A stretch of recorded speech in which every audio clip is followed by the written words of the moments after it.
Hi guys, this is Julia from Just One More Card, and today I have a very simple card for you.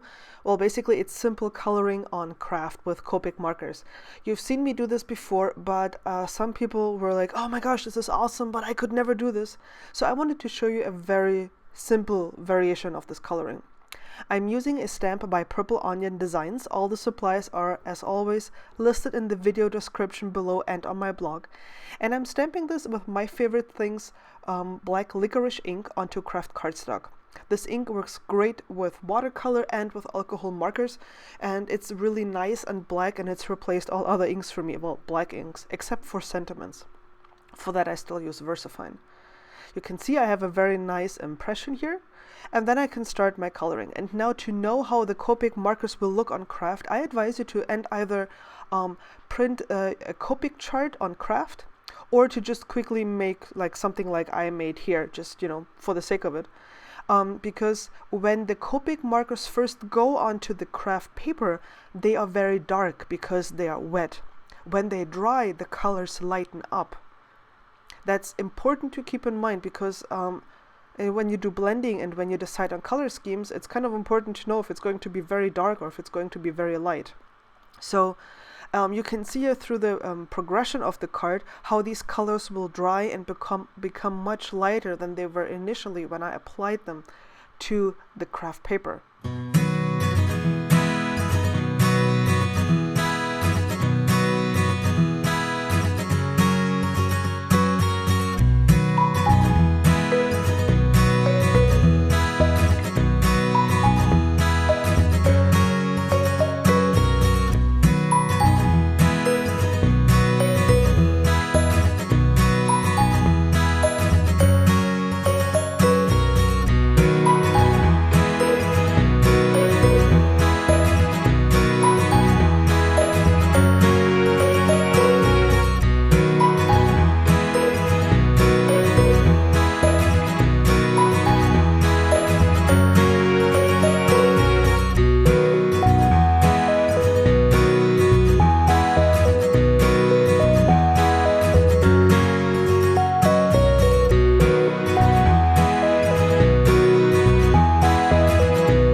Alrighty, now we're done with the Copic part, but I still want to add some highlights to this coloring, and so I'm using a white polychromos pencil.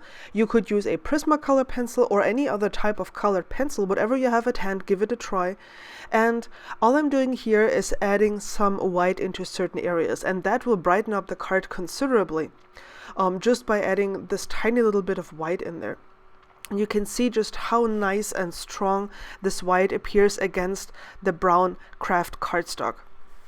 I think it's always kind of surprised because oftentimes people then wonder, so how did she do that? This other stuff is colored with Copic markers. Is there a white Copic marker? Nope, is not. But just using a pencil does the trick just fine. And you can see this actually really makes the image pop. At least I think it does, so yay for me. So on my actual card base, I wanted to have a colored strip but you know, like I couldn't really find a paper that I liked. Then I was just like, you know what, I'm just going to use a Copic marker. So I used my T-square ruler to draw these parallel lines onto my card base, and then I just used a Copic marker and colored it in. And this Kraft cardstock that I'm using, it's some no-name brand that I can get here in Europe quite easily. Don't ask me what it is, I'm sorry. It doesn't bleed through, so I was just fine doing this on the actual card base. And then I'm using my T-square ruler again and my white polychromos pencil, and I'm just drawing along the edge of what I colored here, and this will just make this pop a little bit more. It looks like an actual section now on this card. I stamped the sentiment with Versamark ink, that's a sticky ink, and I'm pouring gold embossing powder by Zing on top of this, and then I heat embossed it.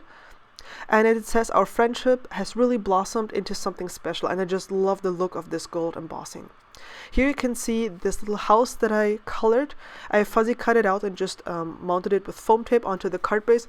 It's a very easy image to color. You don't have to do anything fancy here, and it's quite easy to experiment with coloring with Copic markers with such an easy image. Of course, you can always take it a step further and add more details and texture, but I decided to keep it simple just to show you the principle. Thank you so much for watching. I hope you had fun. Cheers!